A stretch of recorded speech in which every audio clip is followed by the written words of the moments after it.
You do not need a piece of land in the middle of nowhere that you hope to sell at a profit in the future. You do not need a property you bought with debt that does not generate enough cash to pay off the debt and doesn't leave you with enough income to invest in other properties. What you need when you invest in real estate is free cash flow. You need to get that first property that will generate cash that you can use to develop other properties. You need your first cash cow.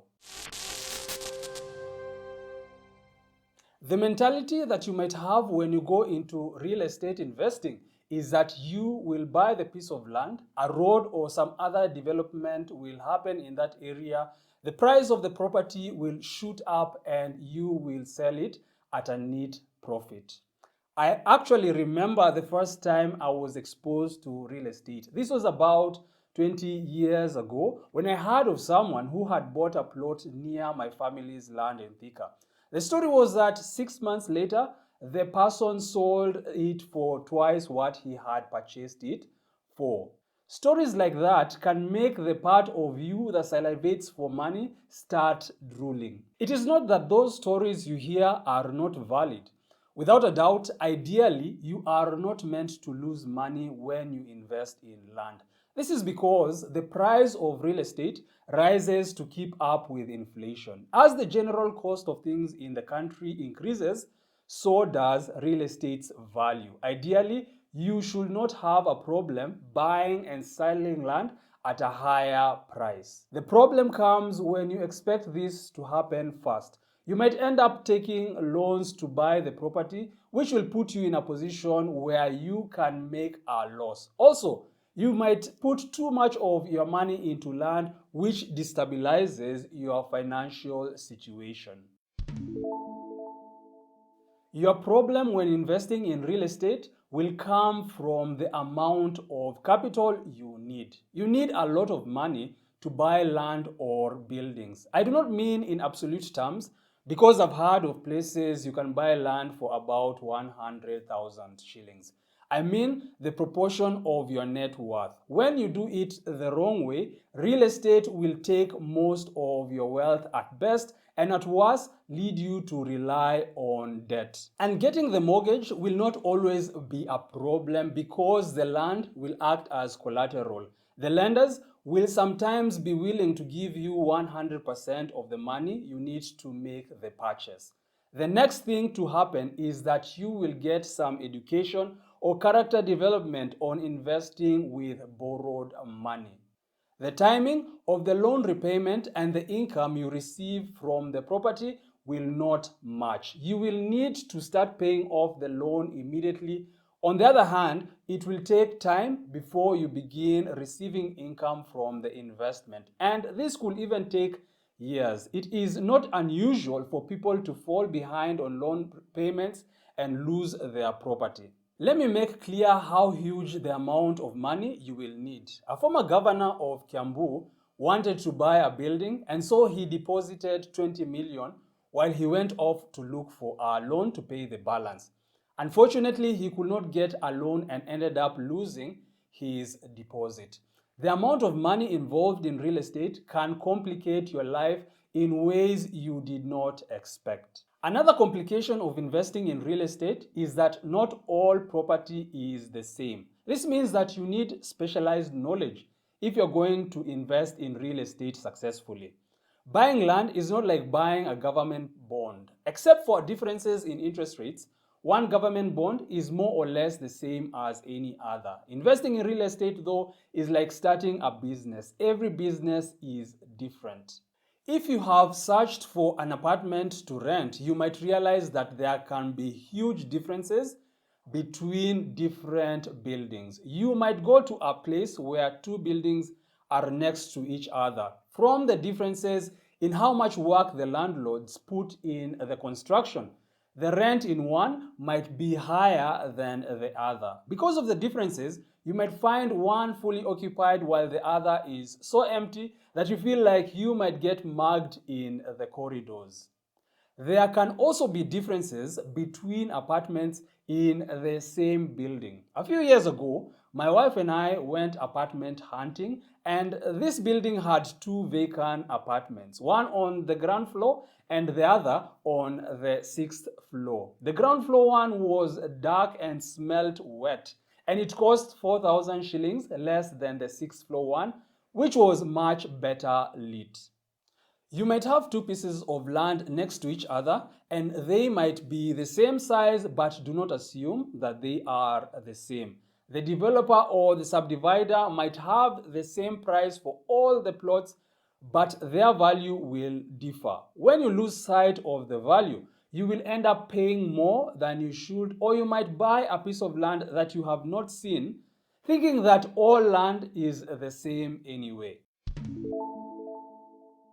Some of our country's most successful real estate investors are people who built apartments and office buildings around the 60s and the 70s. They are the people who later became billionaires from these investments. We can learn a lot from looking at how they used to invest in property. In most cases, these real estate moguls started as traders. They would use their income to buy and develop properties. To be able to do this, they needed to live cheap lives during these periods. They made sure that they never wasted a single shilling. They kept strict control of all their household expenses and never spent more on anything than they had to. This was the only way that they could have the savings to invest in real estate. After developing an apartment, the income from that apartment could then be used to buy and develop other properties. Over time, they got to the point where they could pay cash to buy a building worth hundreds of millions and even billions. What you see here is not people randomly throwing money at pieces of land and hoping the money grows. These people had a master plan that guided them. Even today, if you hear of a person growing their wealth in real estate, they are very likely using the same approach. What you are trying to do when you invest in real estate is create a cash cow. This is a low-risk investment that generates cash. You can then use that cash to invest in other properties that are cash cows that generate money that can be used to invest in other cash cows, and so on. Warren Buffett has successfully used this strategy in his investment company, Berkshire Hathaway. Buffett says that a good company to invest in is one with a history of good returns and an advantage over the competition. The advantage ensures that the company will continue to have high returns. Next, and related to what we are talking about, in companies where he has a lot of influence or control, he ensures that when the company generates profit, they make a decision. If the company can use the cash to generate more high returns, then the company can keep the cash. If it cannot, their profits are paid as dividends to Buffett's investment company, which uses that cash to buy more high quality companies. You need the same mindset when you invest in real estate. You need to get that first property that will generate cash that you can use to develop other properties. You do not need a piece of land in the middle of nowhere that you hope to sell at a profit in the future. You do not need a property you bought with debt which does not generate enough cash to pay off the debt and doesn't leave you with enough to invest in other things. What you need is to get your first cash cow. First, if you have an income and want to invest in real estate, start saving. I saw a video of Kevin Hart talking about how he uses his money. He said every time he gets paid, he puts aside 25% or a quarter. He uses that money to invest in real estate. You need to build up capital that you can use to buy and develop property. Start saving. Next, you need the patience to search for suitable value properties. There is a Swahili saying, chema chajiuza kibaya chajitembeza. This means that good deals are not announced at the top of mountains or on a radio breakfast show. You need the patience to search for those deals. You need a relationship with a real estate agent. Finally, you should never buy property without a viable plan for developing it. I heard of a story of a person who took those site visit buses to a remote place and was trying to convince themselves that they could buy the land next to where Courage the Cowardly Dog lives and build a resort. Be serious. Will you go out there and build a resort on an eighth of an acre? Be honest with yourself, and if you cannot think of how to generate cash from that investment, do not do it. Hold on to your money until you know what you want to do. Real estate is a great way to invest your money and keep it from being affected by inflation. However, this is only true if you do it the right way. With the wrong mindset, investing in property can destabilize your finances and ruin you. With planning and patience, however, you can do very well. You will have investments that not only outpace inflation, but over time can grow and make you a very wealthy person.